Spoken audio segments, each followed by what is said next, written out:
ಈ ದಿನದಿಂದ ದಿನಕ್ಕೆ ಹೆಚ್ಚಾಗ್ತಾನೆ ಇದೆ.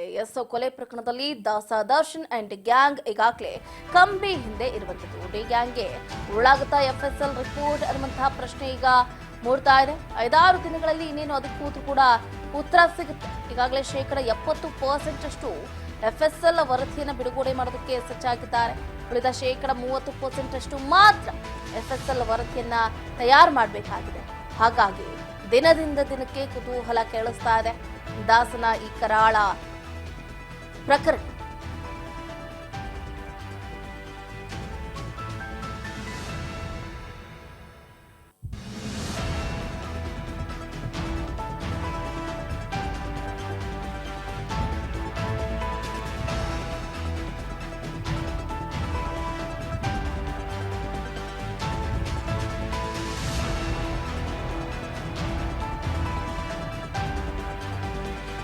ಇಡೀ ಕರ್ನಾಟಕದಾದ್ಯಂತ ಬೆಚ್ಚಿ ಬೀಳಿಸಿದಂತಹ ಘಟನೆ ಅಂತಂದ್ರೆ ಅದು ಚಿತ್ರದುರ್ಗದ ರೇಣುಕಾ ಸ್ವಾಮಿ ಕೊಲೆ ಪ್ರಕರಣ. ಈ ಕೊಲೆ ಪ್ರಕರಣಕ್ಕೆ ಈಗ ಹೊಸ ಟ್ವಿಸ್ಟ್ಗಳು ಸಿಗ್ತಾನೆ ಇದೆ. ನಟ ದರ್ಶನ್, ಪವಿತ್ರ ಗೌಡ ಸೇರಿದಂತೆ ಈಗಾಗಲೇ 17 ಜನರ ಬಂಧನ ಆಗಿದೆ. ಎಫ್ಎಸ್ಎಲ್ ವರದಿ ಇನ್ನೇನು ಬಿಡುಗಡೆ ಆಗಬೇಕಾಗಿದೆ. 5-6 ದಿನಗಳಲ್ಲಿ ಆ ವರದಿಯೂ ಕೂಡ ಬಿಡುಗಡೆ ಆಗುತ್ತೆ. ಹಾಗಾದ್ರೆ ಎಫ್ಎಸ್ಎಲ್ ರಿಪೋರ್ಟ್ ಏನಲ್ಲಿ ಏನಿದೆ ಗಮನಿಸಬೇಕಾಗುತ್ತೆ. ಬಟ್ಟೆ ತೊಳೆದಿದ್ರು ಲುಮಿನಾಲ್ ಟೆಸ್ಟ್ ನಲ್ಲಿ ರಕ್ತದ ಕಲೆ ಪತ್ತೆ ಆಗಿದೆ. ಅಲ್ಲಿ 100ಗೆ 80% ಕನ್ಫರ್ಮ್ ಆಗಿದೆ. ನಟ ದರ್ಶನ್ ಅವರು ಕೂಡ ಈ ಕೃತ್ಯದಲ್ಲಿ ಭಾಗಿ ಆಗಿದ್ದಾರೆ ಅಂತ. ಇನ್ನು ಕಪ್ಪು ಬಣ್ಣದ ಟಿ ಶರ್ಟ್, ನೀಲಿ ಕಲರ್ ಜೀನ್ಸ್ ಪ್ಯಾಂಟ್ ಅನ್ನ ಆ ಕೊಲೆಯ ದಿನ ಏನು ಕೊಲೆ ನಡೆದಿತ್ತಲ್ಲ ಆ ದಿನ ದರ್ಶನ್ ಅವರು ಧರಿಸಿರ್ತಾರೆ. RR ನಗರದ ನಿವಾಸದಲ್ಲಿ ಈ ಬಟ್ಟೆಗಳನ್ನ ವಶಕ್ಕೆ ಪಡೆಯಲಾಗಿದೆ. ಕೊಲೆ ಮಾಡಿ ಅಂದ್ರೆ ಕೊಲೆ ಕೃತ್ಯದಲ್ಲಿ ಭಾಗಿ ಆಗಿದೆ. ಅದಾದ ನಂತರ ಬಟ್ಟೆಯನ್ನ ಬಿಚ್ಚಿಟ್ಟಿರ್ತಾರೆ. ಆ ಬಟ್ಟೆಯನ್ನ ಮನೆ ಕೆಲಸದವರು ಒಗೆದು ಒಣಗಾಕಿರ್ತಾರೆ. ರಕ್ತದ ಕಲೆಗಳು ಹೋಗಿರುತ್ತೆ ಅಂತ ಅವ್ರು ಅಂದುಕೊಂಡಿರ್ತಾರೆ. ಆದ್ರೆ ಲುಮಿನಾಲ್ ಟೆಸ್ಟ್ ನಲ್ಲಿ ರಕ್ತದ ಕಣಗಳು ಪತ್ತೆ ಆಗಿದೆ. ಹಾಗಾಗಿ ಇದು ನಿಜಕ್ಕೂ ಕೂಡ ದರ್ಶನ್ ಅವರಿಗೆ ಕಂಟಕ ಎದುರಾಗುತ್ತೆ. ಈ ಸಂದರ್ಭದಲ್ಲಿ ಏನು ರೇಣುಕಾ ಸ್ವಾಮಿ ಕೊಲೆ ಆಗಿದೆಯಲ್ಲ, ಹೇಗೆಲ್ಲ ಕೃತ್ಯವನ್ನ ಎಸಗಿದ್ದಾರೆ ಅನ್ನೋದನ್ನ ಗಮನಿಸೋದಾದ್ರೆ, ಋಷಣ ಚೀಲದಲ್ಲಿ ರಕ್ತ ಹೆಪ್ಪುಗಟ್ಟಿದೆ. ಕಾಲಲ್ಲಿ ಒದ್ದಿರೋದ್ರಿಂದ ಗಾಯ ಆಗಿತ್ತು. ಮೆದುಳಿನಲ್ಲಿ ತೀವ್ರ ರಕ್ತಸ್ರಾವ ಆಗಿದೆ. ಬೆನ್ನು ಮೂಳೆ ತೀವ್ರವಾಗಿ ಹಾನಿ ಆಗೋಗ್ಬಿಟ್ಟಿದೆ. ಕಂಪ್ಲೀಟ್ ಆಗಿ ಪುಡಿ ಆಗೋಗ್ಬಿಟ್ಟಿದೆ. ಲಾರಿಯ ಹಿಂಭಾಗಕ್ಕೆ ಗುದ್ದಿರೋದ್ರಿಂದ ತನಗೆ ಬಹಳ ಪೆಟ್ಟಾಗಿ ಗಾಯ ಕೂಡ ಆಗಿದೆ. ಎದೆಯ ಎಲುಬು ರಿಬ್ಬೇನಿದೆಯಲ್ಲ, ಎದೆ ರಿಬ್ಬು ಅದು ಕಟ್ಟಾಗಿ ರಕ್ತಸ್ರಾವ ಕೂಡ ಆಗಿದೆ. ಇದು ರೇಣುಕಾ ಸ್ವಾಮಿಗೆ ಕೊಟ್ಟಂತಹ ಚಿತ್ರಹಿಂಸೆ. ಒಬ್ಬ ನಟನಾಗಿ ಈ ರೀತಿ ಕೃತ್ಯದಲ್ಲಿ ಅವರು ಭಾಗಿ ಆಗಿದ್ದಾರೋ ಇಲ್ವೋ ಅದು ಸೆಕೆಂಡರಿ. ಬಟ್ ಅವರ ಮುಂದೇನೆ ಇಷ್ಟೆಲ್ಲ ಕೃತ್ಯಗಳು ನಡೀತಾ ಇದ್ರು ಕೂಡ ಅವರ ಮನಸ್ಸು ಒಂದು ಚೂರು ಕೂಡ ಕರಗಲಿಲ್ವಾ? ಒಬ್ಬ ವ್ಯಕ್ತಿಯನ್ನ ಇಷ್ಟು ಹೀನಾಮಾನವಾಗಿ ಚಿತ್ರಹಿಂಸೆಯನ್ನ ಕೊಟ್ಟಾಗ್ಲೂ ಕೂಡ ದರ್ಶನ್ ಅವರ ಮಾನವೀಯತೆ ಎಲ್ಲೋಗಿತ್ತು ಅನ್ನುವಂತ ಪ್ರಶ್ನೆ ಮೂಡುತ್ತೆ.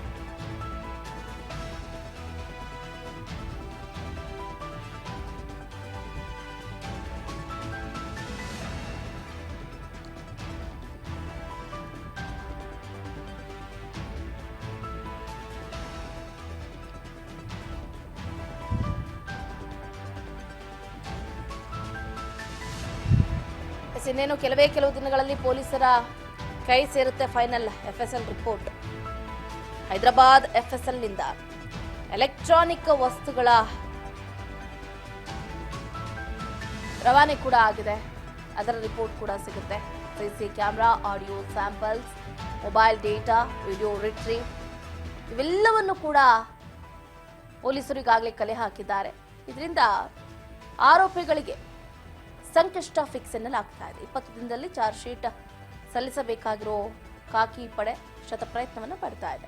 ಈಗಾಗಲೇ ಎಫ್ಎಸ್ಎಲ್ ಎ ರಿಪೋರ್ಟ್ ಅನ್ನ ನೋಡಿದ್ವಿ. ಇನ್ನು ಬಿ ರಿಪೋರ್ಟ್ ಗಮನಿಸೋದಾದ್ರೆ, ದಾಸನ ಜೀಪ್ ಸ್ಕಾರ್ಪಿಯೋ ರೇಣುಕಾ ಸ್ವಾಮಿ ಕರೆತಂದಂತಹ ಇಟಿಯೋಸ್ ಏನಿದೆಯಲ್ಲ ಆ ಕಾರು ಕೂಡ ಸಾಕ್ಷಿಯನ್ನಾಗಿ ಪರಿಗಣಿಸಿದ್ದಾರೆ. ಶೆಡ್ಗೆ ಬರುವಂತಹ 11 ವಾಹನಗಳ ದೃಶ್ಯಗಳನ್ನು ಕೂಡ ಮ್ಯಾಚ್ ಮಾಡಿದ್ದಾರೆ. ಮ್ಯಾಚಿಂಗ್ ಕರೆಕ್ಟ್ ಇದೆ. ರೇಣುಕಾ ಸ್ವಾಮಿ ಹತ್ಯೆ ಬಳಿಕ ಶವ ಸಾಗಿಸೋದಕ್ಕೆ ಏನು ಕಾರ್ ಬಳಸಿದ್ರಲ್ಲ ಆ ಕಾರಿನ ದೃಶ್ಯಾವಳಿಗಳು ಕೂಡ ಸಿಸಿಟಿವಿಯಲ್ಲಿ ಸೆರೆಯಾಗಿವೆ. ರೇಣುಕಾಸ್ವಾಮಿ ಶೆಡ್ಗೆ ಕರೆತರುವಂತಹ CCTV ಫುಟೇಜ್ಗಳನ್ನು ಕೂಡ ಇವರು ಆಕ್ಚುಲಿ ಡಿಲೀಟ್ ಮಾಡಿಸಿದ್ರು. ಬಟ್ ಅದನ್ನ ಅಧಿಕಾರಿಗಳು ರಿಟ್ರೀವ್ ಮಾಡಿಕೊಂಡಿದ್ದಾರೆ. CCTV DVRಗಳ ರಿಟ್ರೀವ್ ಮಾಡಿದ್ದೆ FSLT ಟೆಕ್ನಿಷಿಯನ್ ಅನ್ನ ಕರೆಸಿ ವಿಡಿಯೋ ಡಿಲೀಟ್ ಮಾಡಿದ್ರು ಡಿ ಗ್ಯಾಂಗ್. ಎಷ್ಟು ತಲೆ ಓಡಿಸಿರಬಾರ್ದು. ಡಿ ಬಾಸ್ ಅಂತಾರೆ, ಬಟ್ ಈ ಕೃತ್ಯದಲ್ಲಿ ಈ ರೀತಿ ಅವರ ಜಾಣ್ಮೆಯನ್ನ ಮೆರೆದಿದ್ದಾರೆ ಅಂತಂದ್ರೆ ಅವರು ಇದೆಲ್ಲ ವಾಂಟೆಡ್ ಆಗಿ ಮಾಡಿದ್ರು ಅಂತಾನೆ ಗೊತ್ತಾಗ್ತಾ ಇದೆ. ಸಾಕ್ಷಿ ನಾಶವನ್ನ ಮಾಡೋದಕ್ಕೆ ಅಂತಾನೆ ನಟ ದರ್ಶನ್ ಅವರು ಹೀಗೆಲ್ಲ ಮಾಡಿದ್ದಾರೆ ಅಂತ ಗೊತ್ತಾಗ್ತಾ ಇದೆ. ಕೊಲೆಯಾದ ಬಳಿಕ ದರ್ಶನ್ ಪವಿತ್ರ ಗೌಡ ಮತ್ತೆ ಮೀಟಿಂಗ್ ಮಾಡಿದ್ರು. ಕೊಲೆ ನಂತರ ಮಾತುಕತೆಯನ್ನ ನಡೆಸಿದ್ರು. ಮೊಬೈಲ್ ರಿಟ್ರೀವ್ನಲ್ಲಿ ದರ್ಶನ್ ಅವರ ಪಾತ್ರ 100ಗೆ 80% ಇದೆ ಎನ್ನಲಾಗ್ತಾ ಇದೆ. DNA ಪರೀಕ್ಷೆಯಲ್ಲಿ ಬಟಾ ಬಯಲಾಗಿದೆ. ದಾಸ ದರ್ಶನನ ಕರಾಳ ಮುಖ ನೋಡೋದಕ್ಕೆ ದೈತ್ಯ ಪ್ರತಿಭೆ, ಒಳ್ಳೆ ನಟ, ಮಾನವೀಯತೆ ಇರುವಂತಹ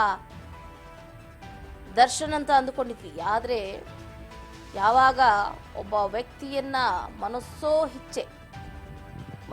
ಇಚ್ಛೆ ಯಾರೂ ಕೂಡ ಇಷ್ಟು ಕ್ರೂರವಾಗಿ ಹತ್ಯೆ ಮಾಡ್ತಾರೆ ಅಂತಲೂ ಕೂಡ ಊಹೆ ಮಾಡ್ಕೊಳ್ಳೋದಕ್ಕೆ ಸಾಧ್ಯ ಇಲ್ಲ. ಅಷ್ಟು ಹೀನಾಮಾನವಾಗಿ ಚಿತ್ರದುರ್ಗದ ರೇಣುಕಾಸ್ವಾಮಿಯ ಬರ್ಬರ ಹತ್ಯೆಯ ಆರೋಪದ ಅಡಿಯಲ್ಲಿ ಏಟು ಆರೋಪಿಯಾಗಿ ಗುರುತಿಸಿಕೊಂಡಿದ್ದಾರೆ ನಟ ದರ್ಶನ್ ಅವರು. ಇನ್ನೇನು ಕೊನೆಯ ಹಂತಕ್ಕೆ ಬಂದುಬಿಟ್ಟಿದೆ. ಚಾರ್ಜ್ ಶೀಟ್ ರೆಡಿ ಕೂಡ ಮಾಡ್ತಿದ್ದಾರೆ. ಹೀಗಾಗಿ FSL ರಿಪೋರ್ಟ್ಗಾಗಿ ಎಲ್ಲರೂ ಕೂಡ ಕಾಯ್ತಿದ್ದಾರೆ. ಪೂರ್ಣ ಚಾರ್ಜ್ ಶೀಟ್ಗೆ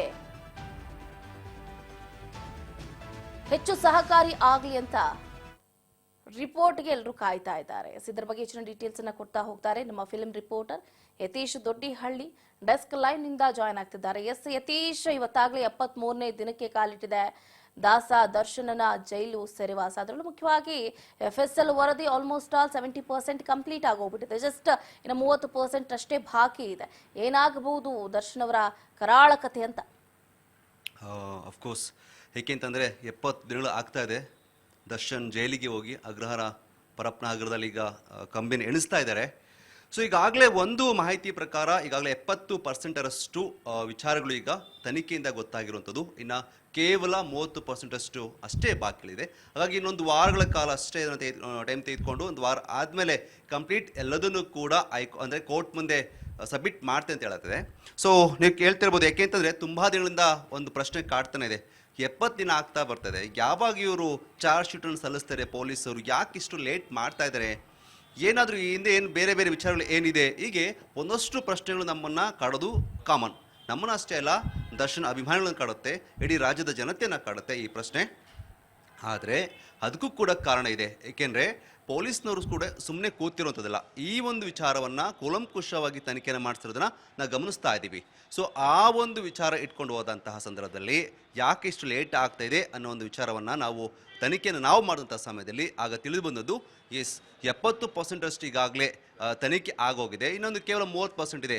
ಅಂದರೆ ಯಾಕೆ ಇಷ್ಟು ಲೇಟ್ ಆಗ್ತಿದೆ ಅಂತಂದಾಗ ಈ ಒಂದು ಕೃತ್ಯ ಮಾಡಿದ ಮೇಲೆ ಡಿ ಗ್ಯಾಂಗ್ ಮಾಡುವಂಥ ಕೆಲಸಗಳು. ಏಕೆ ಅಂತಂದರೆ ಇದು ಕೇವಲ ಬೆಂಗಳೂರು ಮಾಡಿದಷ್ಟೆಲ್ಲ ಕೆಲಸ ಇರಲ್ಲದು. ಏಕೆಂದರೆ ಚಿತ್ರದುರ್ಗದಿಂದ ಬೆಂಗಳೂರು ಬರಬೇಕಾಗತ್ತೆ, ಆ ಶೆಡ್ಡಿಗೆ ಹೋಗಬೇಕಾಗತ್ತೆ, ಇದೆಲ್ಲದೂ ವಿಚಾರಗಳನ್ನ ಕೂಲಂಕುಷ ತೆಗೆದುಕೊಂಡಿರೋದು. ಅದಾದಮೇಲೆ ಇವ್ರು ಏನು ಪ್ಲ್ಯಾನ್ ಮಾಡಿದ್ದಾರೆ ಅಂತಂದರೆ ಚಂದ್ರಕಲಾ, ಕೊಲೆ ಆದ ಬಳಿಕ ಅಲ್ಲಿ CCTV ಏನಿರುತ್ತೆ ಅದೆಲ್ಲದನ್ನು ಕೂಡ ಕ್ಲಿಯರ್ ಮಾಡಿಬಿಟ್ಟಿದ್ದಾರೆ. ಆನಂತರ ಮೊಬೈಲಲ್ಲಿ ಏನು ವಿಚಾರಗಳು ಇರ್ತಾವಲ್ಲ, ದರ್ಶನ್ ಮತ್ತು ಪವಿತ್ರ ಗೌಡ ಅವ್ರ ಮೊಬೈಲ್ ಏನಿತ್ತು ಅದೆಲ್ಲದೂ ಕೂಡ ಡಿಲೀಟ್ ಆಗಿದೆ. ಅದಷ್ಟೇ ಅಲ್ಲ, ಕೊಲೆ ಆದ ಬಳಿಕ ಪವಿತ್ರ ಗೌಡ ಹಾಗೂ ದರ್ಶನ್ ಅವರು ತುಂಬ ಮಾತನ್ನು ಆಡಿದ್ದಾರೆ, ಸರಿಸುಮಾರು 2-3 ಗಂಟೆಗಳ ಕಾಲ ಮಾತನಾಡಿದ್ದಾರೆ ಅನ್ನೋ ಒಂದು ವಿಚಾರ ಕೂಡ ಇದೆ. ಸೊ ಅದೆಲ್ಲದೂ ಕೂಡ ಏನು ಡಿಲೀಟ್ ಆಗಿದೆ. ಅದಾದ ಬಳಿಕ FSL ವರದಿ ಕಳಿಸಿದ ಬಳಿಕ ಅದೆಲ್ಲದೂ ಕೂಡ ರಿಟ್ರೀವ್ ಮಾಡುವಂಥ ಕೆಲಸವನ್ನು ಪೊಲೀಸ್ ಇಲಾಖೆಯಲ್ಲಿ ಮಾಡಲಾಗ್ತಾ ಇದೆ. ಸೊ ಅದು ಈಗ ಬಂದಿರುವಂಥ ವಿಚಾರ. ಅದಷ್ಟೇ ಅಲ್ಲದೆ ಈ ಕೊಲೆ ಆಗೋದಕ್ಕೆ ಕಾರಣ ಏನು ಅನ್ನೋದನ್ನು ಕೂಡ ಅವರು ವಿಚಾರಣೆ ತನಿಖೆಯನ್ನು ಮಾಡಿರೋದು. ಅಲ್ಲದೆ ಕೊಲೆಗೆ ಮುಂಚೆ ಏನೆಲ್ಲ ನಡೆದಿತ್ತು ಘಟನೆಗಳು, ಅಥವಾ ರೇಣುಕಾಸ್ವಾಮಿಯಿಂದ ಅವರಿಗೆ ಏನು ಪವಿತ್ರ ಗೌಡ ಅವರಿಗೆ ಏನೆಲ್ಲ ಮೆಸೇಜ್ಗಳು ಹೋಗಿತ್ತು ಅನ್ನೋದನ್ನು ಕೂಡ ಗಮನಿಸ್ತಾ ಇದ್ದಾರೆ.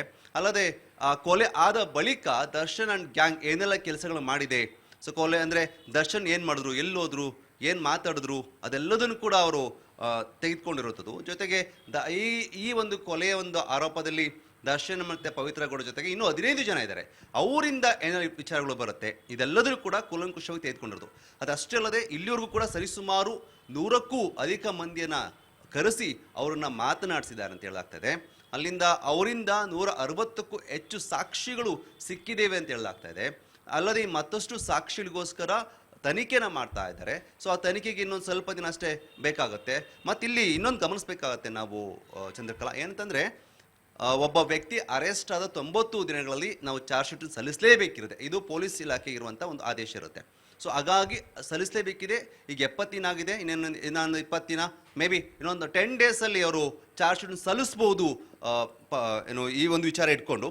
ಬಟ್ ಕಂಪ್ಲೀಟ್ ಅಂದರೆ ಈ ಒಂದು ಕೇಸಿಂದ ಯಾರು ಕೂಡ, ಅಫ್ಕೋರ್ಸ್ ಗೊತ್ತಿರೋದು ಹೈ ಪ್ರೊಫೈಲ್ ಕೇಸ್ ಆಗಿರೋದ್ರಿಂದ ಈ ಒಂದು ಕೇಸಿಂದ ಯಾರು ಕೂಡ ತಪ್ಪಿಸ್ಕೊಂಡು ಹೋಗಬಾರ್ದು. ಏಕೆಂದರೆ ದರ್ಶನ ತಕ್ಷಣ ನಮಗೆ ಸೂಪರ್ ಸ್ಟಾರ್ ನೆನಪಾಗ್ತಾರೆ.